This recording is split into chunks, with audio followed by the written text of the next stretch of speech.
주일이니까 아버지, 어머니 옆에 다 앉아 계시잖아요.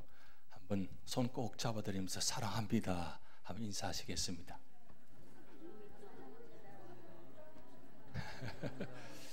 혼자 앉아 계시면 뒤를 바라보시면서 인사하게 하셔도 되겠습니다.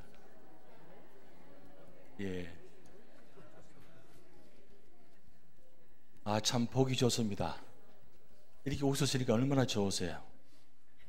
가만히 앉아 계시면 화내는 것처럼 보이니까 자꾸 웃으시는 게 좋습니다.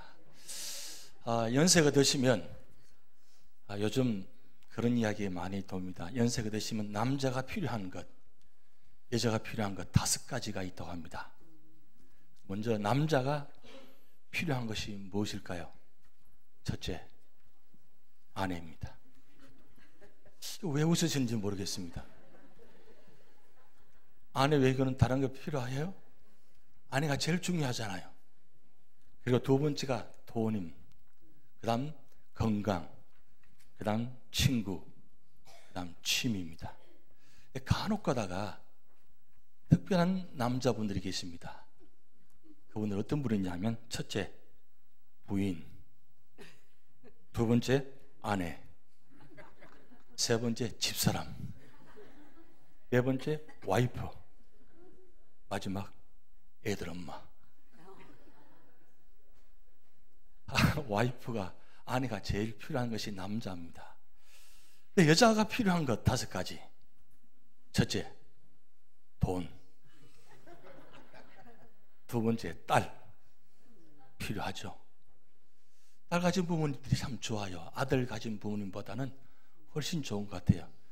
딸 가진 부모님들은 보니까 비행기 타고 다니시더라고요. 그래서 두 번째 딸입니다. 그럼 세 번째 건강, 그 다음 네 번째 친구, 그 다음 5번째 찜질방. 연세가 드시면 갈 곳은 거기 필요하죠. 그런데 여자분 중에서 필요한 특별한 분들이 5가지 있습니다. 첫째, 돈. 두 번째, 머니.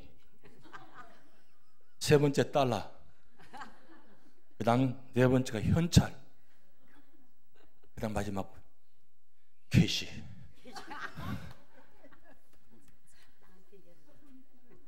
남편도 필요 없고 다 필요 없어요. 그저 돈만, 머니만 있으면 돼요. 머니 해도 머니입니다. 옆에 남편이 있으니까 귀찮고 힘들고, 저 원수. 그래도 옆에 아내가, 남편이 같이 계신다는 자체가 축복입니다. 한번 옆에 분 보시기 바랍니다. 오늘 어버이 주일이니까 한번 봐드리세요. 그래도 소중한 분입니다. 그리고 혼자 되신 분들은 외로우시잖아요. 여러분 어떻게 해야 돼요? 하나님 보셔야죠. 중요한 건 우리가 살아가면서 무엇이 중요한가, 무엇이 필요한가, 가장 소중한 것이 무엇인가, 그것이 중요합니다. 그런데 오늘날 많은 것을 잃어버렸습니다. 가정적으로나 개인적으로 그렇게 소중하고 가까웠던 분들이 다 잃어버렸습니다. 그래서 오늘 누가복음 15장은 잃어버린 이야기가 3가지입니다. 첫째, 잃은 양 비유. 두 번째, 잃은 드라크마 비유. 세 번째, 잃은 아들 비유. 근데 왜 예수님께서 이런 이야기를 하셨을까요? 그것은 예수님께서 이 땅에 오신 이유가 바로 누가복음 19장 10절 말씀에 인자가 온 것은 잃어버린 자를 찾아 구원하려 함이라. 잃어버린 자, 하나님을 떠난 자입니다. 하나님과 관계없이 살아가는 자입니다. 그 사람들을 잃어버렸다고 합니다. 그 잃어버린 자를 주님께서 찾기 위해서 이 땅에 오셔서 그 잃어버린 자를 구원하시기 위해서 십자가에 죽으시고 그리고 피 흘리셔서 우리를 구원하셨습니다. 그래서 우리는 잃어버린 자 되었는데 우리는 다시 회복되었습니다. 오늘 누가복음 15장 1절 2절 말씀에 예수님께서 왜 잃어버린 이야기를 하셨는가, 그 말씀을 기록해놨는데 1절 말씀 보면 모든 세리와 죄인들이 말씀을 들으러 가까이 나오니 바리새인과 서기관들이 수군거려 이르되 이 사람이 죄인을 영접하고 음식을 같이 먹는다 하더라. 이렇게 말씀이 시작됩니다. 그때 당시에 세리와 죄인들은 이 바리새인과 서기관과 함께 상종하지 못했습니다. 하지 않았습니다. 심지어는 식사 자리에 함께 하지 않았습니다. 왜냐하면 바리새인과 서기관의 입장에는 저들은 죄인이기 때문입니다. 죄인을 취급하기 때문에 죄인은 절대로 같은 상에서 먹을 수가 없습니다. 심지어는 개, 돼지 취급하듯이 세리와 죄인들을 취급했습니다. 그런데 주님께서 지금 세리와 죄인들과 함께 지금 같이 음식을 같이 나눠 먹고 식사를 하고 있습니다. 그 장면을 목도한 바리새인과 서기관들이 그 장면을 보면서 수군거립니다. 아니, 저 사람이 선지자라고 하면서 믿음의 사람이라고 하면서 분명히 유대 사람인데 어떻게 세리와 죄인들과 함께 식사를 하지? 수군거립니다. 그럴 때에 주님께서 이 세 가지 비유를 말씀합니다. 근데 이런 드라마도 중요하지만 오늘 세 번째 비유, 이런 아들 비유. 이 비유가 오늘 우리에게 굉장히 중요한 말씀이 있습니다. 오늘 15장 11절 말씀에 이렇게 시작됩니다. 또 이르시되 어떤 사람에게 두 아들이 있는데, 자, 두 아들의 이야기입니다. 두 아들의 모습을 이야기하고 있습니다. 두 아들의 형편을 이야기하고 있습니다. 그런데 예수님께서 맏아들부터 이야기하지 않고 둘째 아들부터 이야기합니다. 왜 예수님께서 둘째 아들부터 이야기하셨을까요? 그것은 이 둘째 아들이 잃어버린 자 출발입니다. 여러분 본 말씀이 나타나 있듯이 잃어버린 자 이 모습, 지금 둘째 아들, 그때 그 당시에는 도저히 상상도 못할 이야기를 이 둘째 아들 입에서 이야기가 나왔습니다. 이 둘째 아들은 평소에 아주 가정의 골칫덩어리입니다. 툭하면 사고칩니다. 그래서 이 부모된 자들이 얼마나 이 둘째 아들 때문에 마음이 상한지 모릅니다. 아닐날까 어느 날 이 둘째 아들이 아버지에게 찾아와서 이야기합니다. 아버지, 재산을, 내 몫을 주십시오. 이건 말도 안 되는 얘기입니다. 사라 생전에 아버지가 살아계실 때 절대 유대 사회는 아버지에게 재산 이야기할 수 없습니다. 아버지가 임종시에 아들들에게 재산을 나눠줄 땐 가능합니다. 그러나 재산을 나눠준다 할지라도 아버지가 살아계실 동안은 아버지의 재산입니다. 그런데 이 둘째 아들이 아버지를 찾아서 감히 아주 당돌하게 그냥 평소의 은행대로 아버지께 요구합니다. 첫 번 이야기 아닙니다. 두 번째, 세 번째 자꾸 이야기하니까 이 아버지가 고민하기 시작합니다. 과연 이 아들들에게 줘도 될 것인가? 그것을 아버지가 고민하다가 여기 본문 말씀 보면 둘째 아들에게만 이 재산을 나눠준 것이 아니라 두 아들에게 똑같이 재산을 나눠줍니다. 그때 그 당시에 재산은 장남이 3분의 1을 차지하고 3분의 1이 차남이 가집니다. 장남은 두 몫을 받았습니다. 그리고 차남은 한 몫을 받았습니다.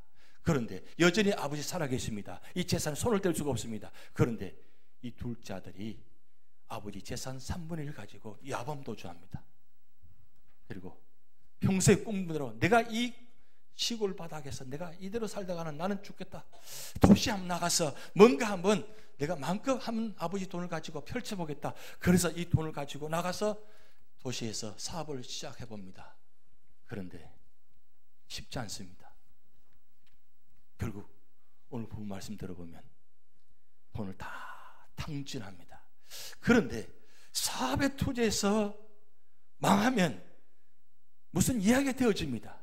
그런데 이 둘째 아들이 사업만 손댄 것이 아니라 허랑방탕 다른 데 손대지 않을 곳에 손을 대었습니다. 갔습니다. 결국은 그 모든 재산을 다 탕진하게 됩니다. 그것이 바로 오늘 일막입니다. 일막 이야기. 이 둘째 아들. 그래서 일반적으로 돌탕이라고 합니다. 돌탕. 이 돌탕은 돌아온 탕자입니다. 근데 이 탕자란 말 의미 속에는 이 영어는 프로디갈 손인데 얘는 무모할 정도로 씀씀이가 해프다. 그야말로 한마디 더 해석한다면 완전히 다 낭비했다 그 뜻이에요. 3분의 1 재산 사실 큰 재산일 것입니다.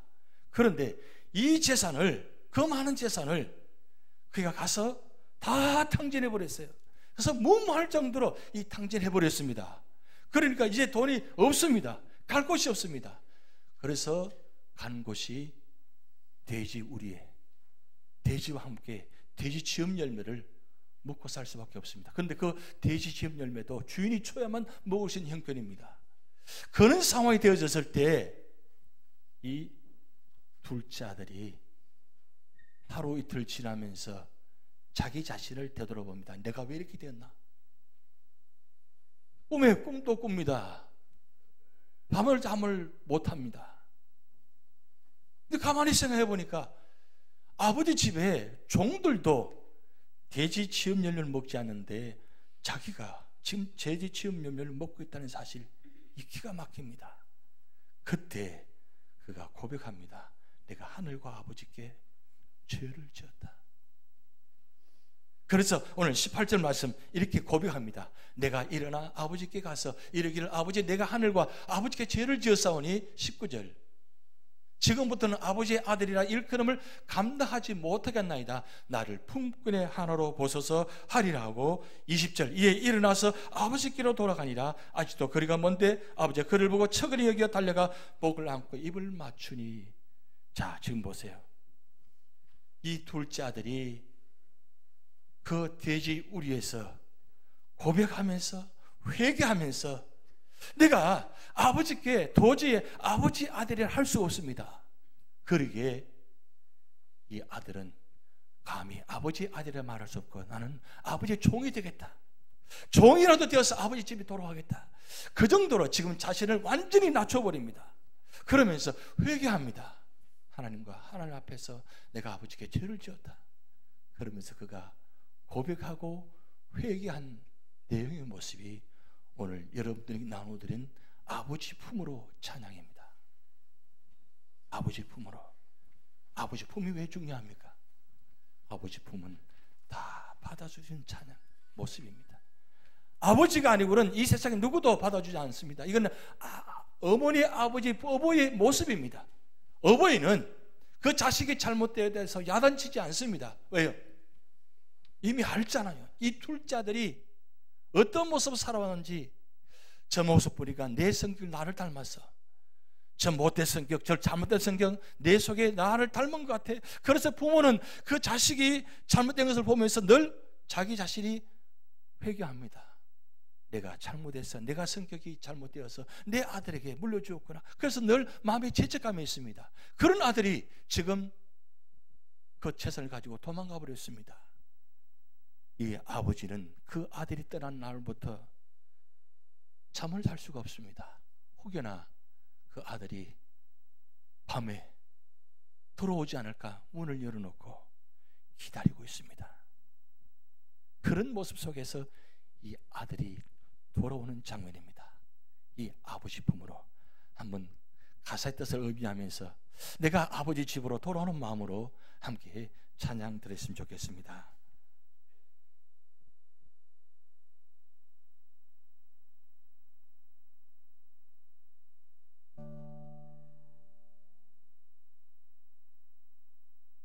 돌아온 탕자의 마음으로 아버지 집에 내가 찾아온 모습을 가지고 찬양합니다.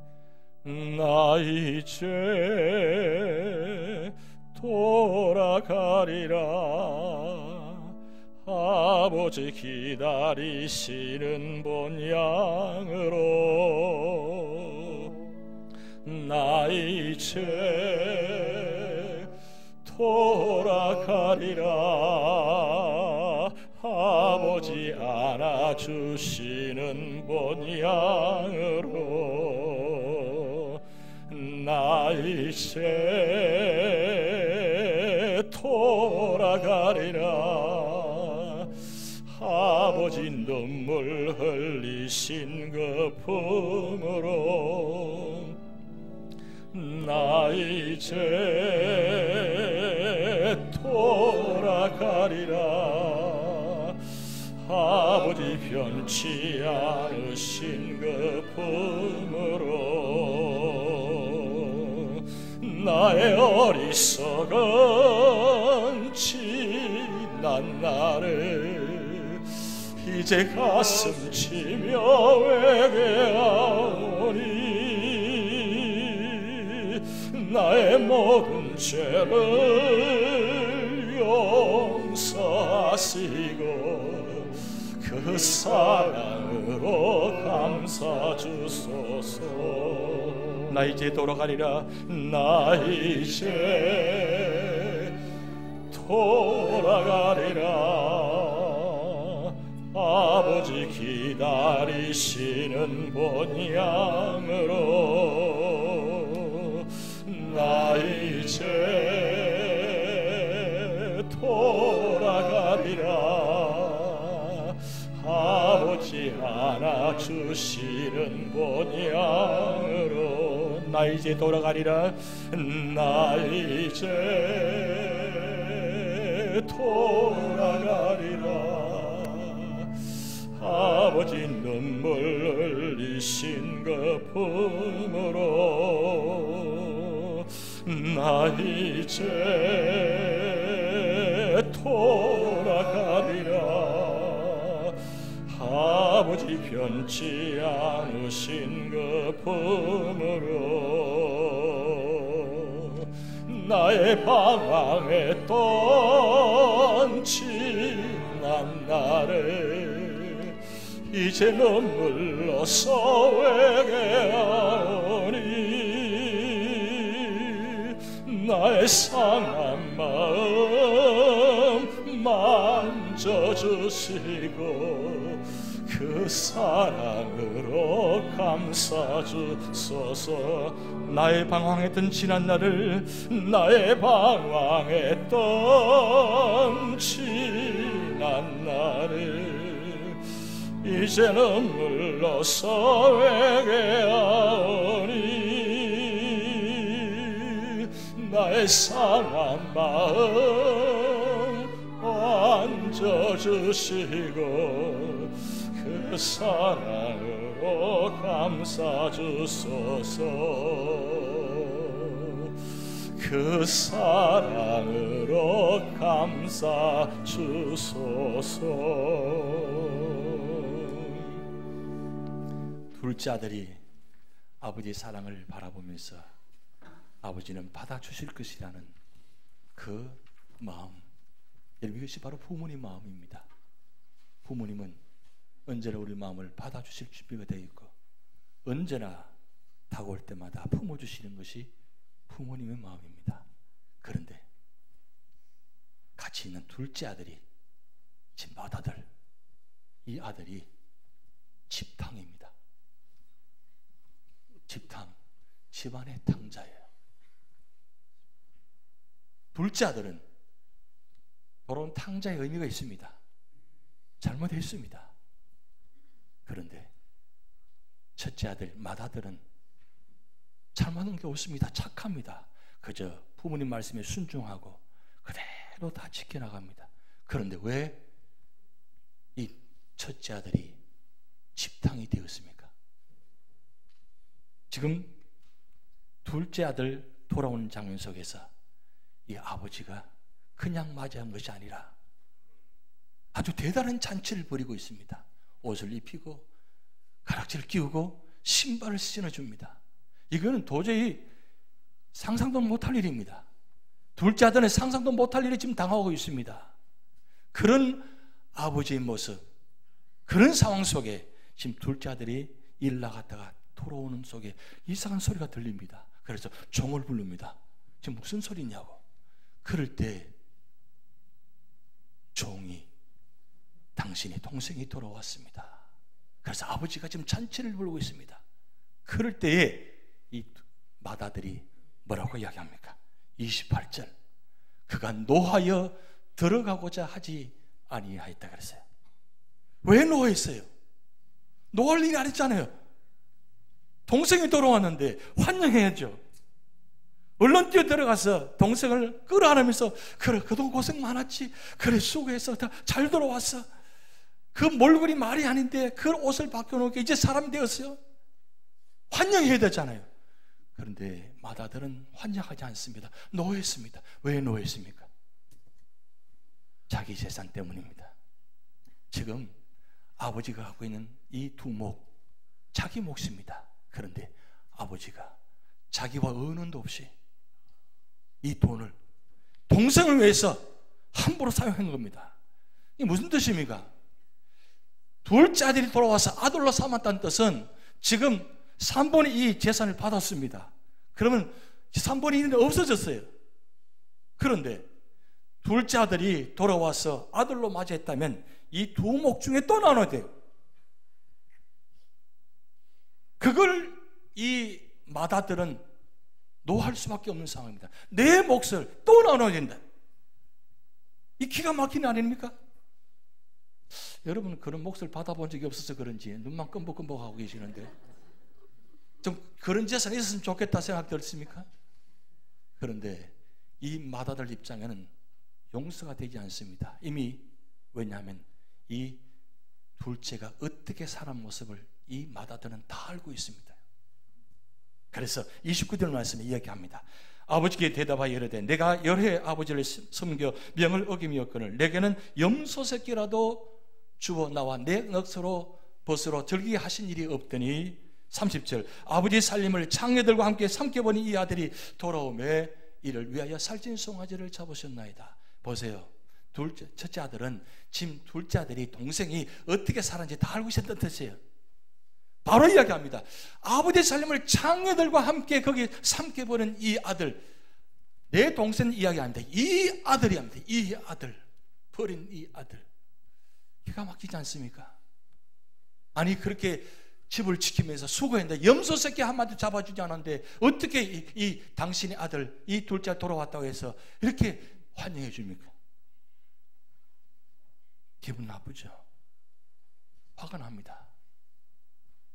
이게 바로 집 안에 있으면서도 아버지와 마음이 다른 이 모습. 그래서 어쩌면 둘째 아들보다 이 첫째 아들이 굉장히 더 심각합니다. 그래서 오늘 예수님은 세리와 죄인들과 함께 식사하는 자리에 바리새인과 서기관들이 이야기하는 장면을 소리 듣고 이야기합니다.